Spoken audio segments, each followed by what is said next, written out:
राजगढ़ में एक राजा बड़ा ही समझदार था और चालाक भी। वो अपने हर महल को बड़े ही शौक से सुंदर बनवाया करता था। उसने राजगढ़ में बहुत सुंदर महल बनवाया था।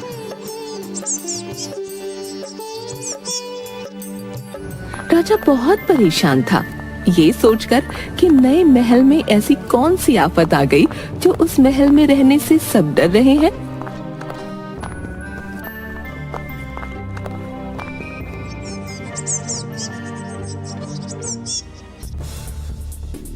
लाखों रुपए खर्च करके इतना सुंदर महल बनवाया, लेकिन वहां रह ना सका। ऐसी कौन सी बुरी ताकतें हैं जो हमारे महल को कब्जा के बैठी हैं? मंत्री जी, कुछ कीजिए। महाराज, आपके उस महल में इतनी बड़ी परेशानी की वजह वो भूत ही है। क्या कर सकते हैं मंत्री? इतना खर्चा करके ऑनलाइन उस महल का मैंने डिजाइन मंगवाया था। अब वैसे डिजाइन दोबारा नहीं बनवा सकता हूं। अब तो वो इंटीरियर डिजाइनर भी अमेरिका शिफ्ट हो गया है। उन भूतों को भगाने के लिए बड़े बड़े पंडित आए, ज्योतिषी आए, बड़े बड़े बाबा वैरागी आए, मगर कोई उनको उस महल से न निकाल पाया। सबने विचार किया कि साधु और पंडित को बुलाया जाए।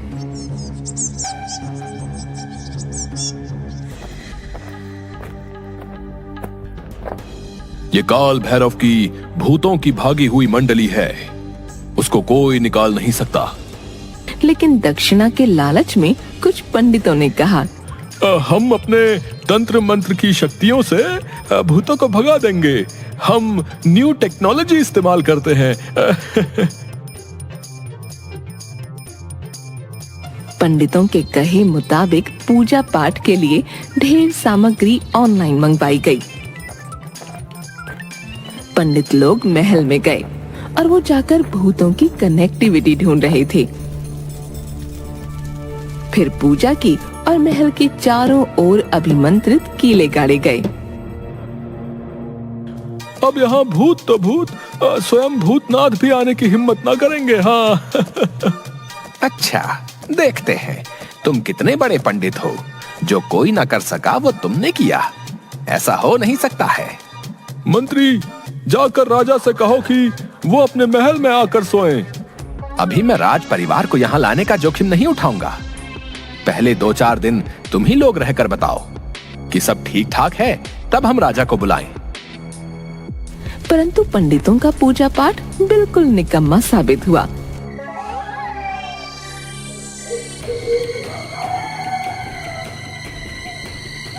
रात के वक्त जब भूतों में जोर आया तो उन्होंने इन पंडितों को भी उठा उठा कर फेंकना चालू कर दिया।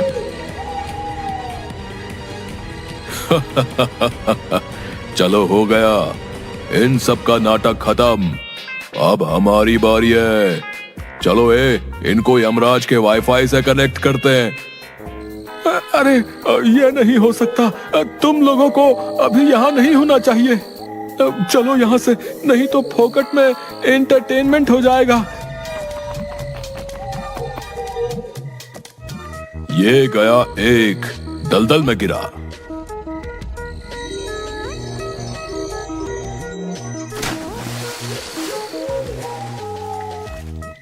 भूत भाई, मेरी ओला बुक कर दो, मैं अभी निकल जाऊंगा। ओला क्यों पंडित जी, आपको उबर से भेजता हूँ। इसकी तो हड्डी पसली ही टूट गई। इसका तो सिर ही फोड़ूंगा। पंडितों की पराजय से राजा बहुत दुखी हुआ। उसने दूसरे दिन चारों ओर ढिंढोरा पिटवाया। जो मेरे महल से भूतों को निकाल देगा, उसे 5 लाख रुपए इनाम में दूंगा। इन रुपयों के लालच में इस बार बड़े बड़े मौलवी, मुल्ले, भगत सयाने आए, मगर उनकी भी भूतों ने बुरी दुर्गति कर डाली। वो भी भाग खड़े हुए।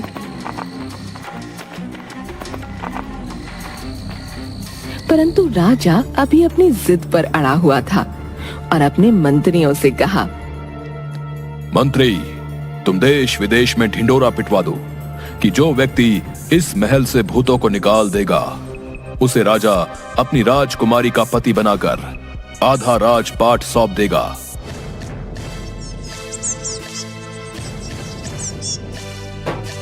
खलक खुदा का, मुल्क हिंदुस्तान का, हुक्म राजा बहादुर का। जो व्यक्ति महल से भूतों को निकाल देगा उसे राजा अपनी राजकुमारी का पति बनाकर आधा राजपाट सौंप देंगे। मगर कोई न आया। नगर में चारों तरफ खबर फैल गई। नगर के लोगों ने महल के आसपास तक जाना बंद कर दिया था। यहाँ तक कि महल के पास से जो भी गुजरता तो भूत उसको उल्टा वहीं लटका देते। नगर के लोगों ने सोच लिया था कि नगर को छोड़कर कहीं और रहने चले जाएंगे। नगर के पंचायत घर में सबको मेल करके बुलाया गया। देखो, आप सबको मैं कॉल करके नहीं बुला सकता था, इसलिए मेल करना पड़ा। ठीक है, इतना जरूरी में सबको बुलाने का क्या मतलब बनता है? काल भैरव के भूत। हाँ, काल भैरव के भूत ने बहुत ज्यादा तंग करके रखा है। काल भैरव के भूतों को कोई निकाल नहीं सकता। जिसको जान देनी हो वही जाए। इसीलिए मैं सबसे यहाँ से नगर को छोड़ने का सलाह देने के लिए बुलाया है। कई महीने बीत गए मगर उनको कोई नहीं निकाल पाया है। लेकिन बेचारा राजा बहुत उदास रहा है। मगर क्या कर सकता था? राजा ने एक शर्त के तौर पर अपनी बेटी को बलि चढ़ा दिया है। ऐसा कौन करता है? संयोग की बात है कि पंचायत में राजा के मुंशी का बेटा भी पहुंच गया और नगर में ऐसी बात सुन उसको भी अपनी बुद्धि का सही जगह इस्तेमाल करने का मौका मिल गया। मुंशी बेचारे मर गए। उनकी एक बुढ़ापे की औलाद थी और बूढ़ी विधवा पत्नी। बेचारे गरीबी के मार से दुखी होकर अपना जीवन जैसे तैसे काट रहे थे। लड़का नौकरी की तलाश में रोज राजा के दरबार में जाता और वहाँ से उसे कोई कामकाज न मिलता।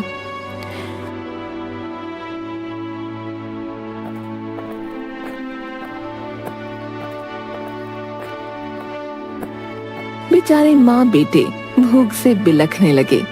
एक दिन बीता, 2 दिन बीते, ऐसे ही तीसरा दिन हुआ।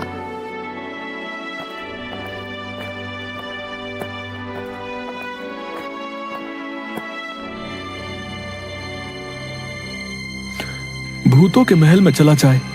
सोचते सोचते एक तरकीब उसके दिमाग में आई। झटपट उठा और अपने स्वर्गीय पिता का कमलदान लिया। एक पट्टी उठाई, एक टाट का बोरा और पैना चाकू भी संभालकर टेंट में रखा। फिर लालटेन लेकर माँ से बोला, माँ, मैं बाहर काम पर जा रहा हूँ। जो लौट कर ना आऊँ तो राजा के यहाँ से पूछ लेना कि मेरा बेटा कहाँ गया। तुम्हें पता लग जाएगा। बेचारी बुढ़िया समझ ही नहीं पाई, बेटा कहाँ जा रहा है। कोई जवाब न देते हुए बेटा वहाँ से निकला और सीधा भूतों के महल में जा पहुँचा। महल के बाहर शानदार फाटक था। वहाँ राजा के सिपाही पहरा दे रहे थे।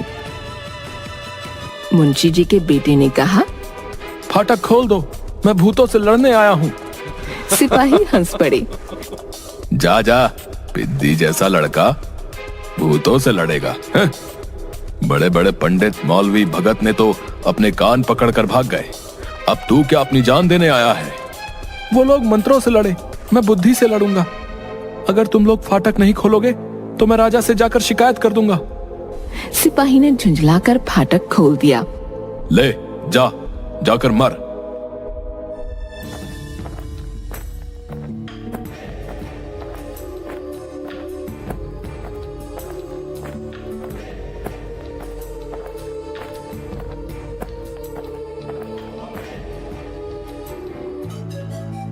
तालाब के किनारे एक बोगी बंधी थी। उसी में अपनी सब चीजें रखकर महल की ओर बोगी ले जाने लगा। महल में भूत कांव कांव करते हुए बड़ा शोर मचा रहे थे। सुनकर वो लड़का डरा नहीं।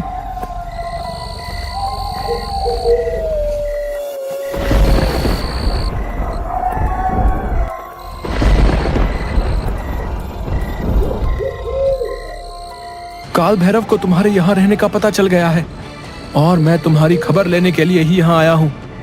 मैं मुंशी चित्रगुप्त की औलाद हूँ। लड़के की ये बात सुनकर महल में सन्नाटा छा गया।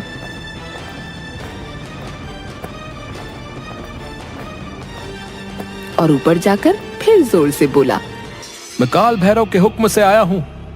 उनके जितने भूत भागे हैं वो सब मेरे सामने आए और अपना अपना नाम लिखवाएं। अगर नहीं लिखवाएंगे तो आधे पहर के भीतर वीरभद्र की टोली आकर भूतों को आसमान में ही जला डालेगी। भूतों में खलबली मच गई। सब एक दूसरे के चेहरे देखने लगे। मुंशी जी के बेटे ने फिर ललकारा, जो मेरे पास आकर अपना अपना नाम नहीं लिखवाएगा उसको सजा दी जाएगी। भूत बेचारे डरते कांपते आए। लड़का सबके नाम पूछने लगा।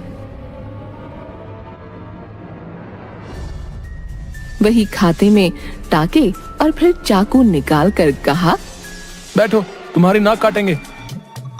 भूत डर कर गिड़गिड़ाने लगे।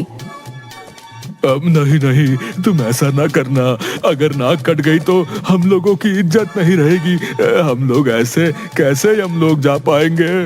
मुझसे कॉमेडी कर रहे हैं? मुझसे कॉमेडी कर रहे हो? चित्रगुप्त को लाइव पता चल जाता है। आजकल इंटरनेट का जमाना है। काल भैरव की आज्ञा से तुम्हें सजा तो अवश्य ही दी जाएगी, चाहे नाक कटवा लो या फिर आग में जलो। हार कर भूतों का मुखिया बोला, अब आप हमारी नाक ही काट लें, मगर जीने दें। नाके कटवाओ और राजा का राज्य छोड़कर 500 कोस दूर भाग जाओ, और अब लौट कर आए तो इन्हीं कटी हुई नाकों से हवन करके तुम्हें जलाया जाएगा। भूत बहुत डर गए थे, इसलिए आकर लड़के के बही खाते में अपना नाम लिखवाते और नाक कटवाते और भाग जाते।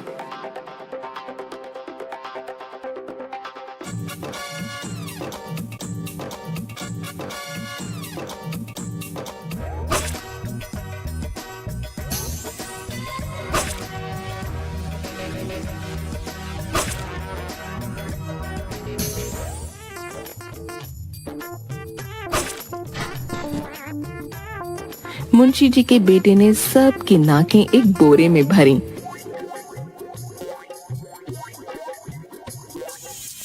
और उसे सिल लिया और वहीं पर तकिया बनाकर उसी नाक के भरे बोरे पर सो गया। नाक कटे सभी भूत भाग गए और मुंशी जी का लड़का चैन से खर्राटे भरने लगा।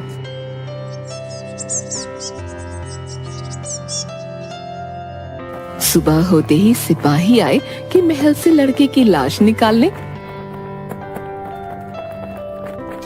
ये तो लगता है मर गया है। आया बड़ा भूत भगाने, लगता है खुद ही भूत बन गया है। चलो चलकर राजा को खबर करते हैं इसकी। पर लड़का तो नाकों के बोरे पर सोता हुआ खर्राटे भर रहा है। लड़का हंसकर बोला, भूत है ही कहाँ जो मुझे मारते। भूत तो मेरे बोरे में बंद है। जाओ, राजा को जाकर खबर करो कि राजा यहाँ आकर रहे और राजकुमारी से मेरा ब्याह करे।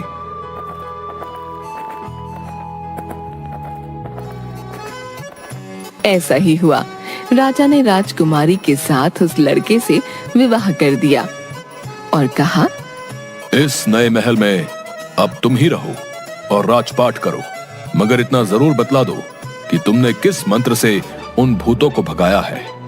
मैं कायत का बेटा हूँ, बुद्धि से काम लेता हूँ, इसलिए बुद्धुओं से जीत गया। मेरे पास बस एक मंत्र था और वो था बुद्धि का मंत्र। राजा रानी बड़े खुश हुए और लड़के की माँ को भी महल में बुला लिया गया। जैसे उनके सुख के दिन लौट आए, वैसे राम करे सबके दिन आए।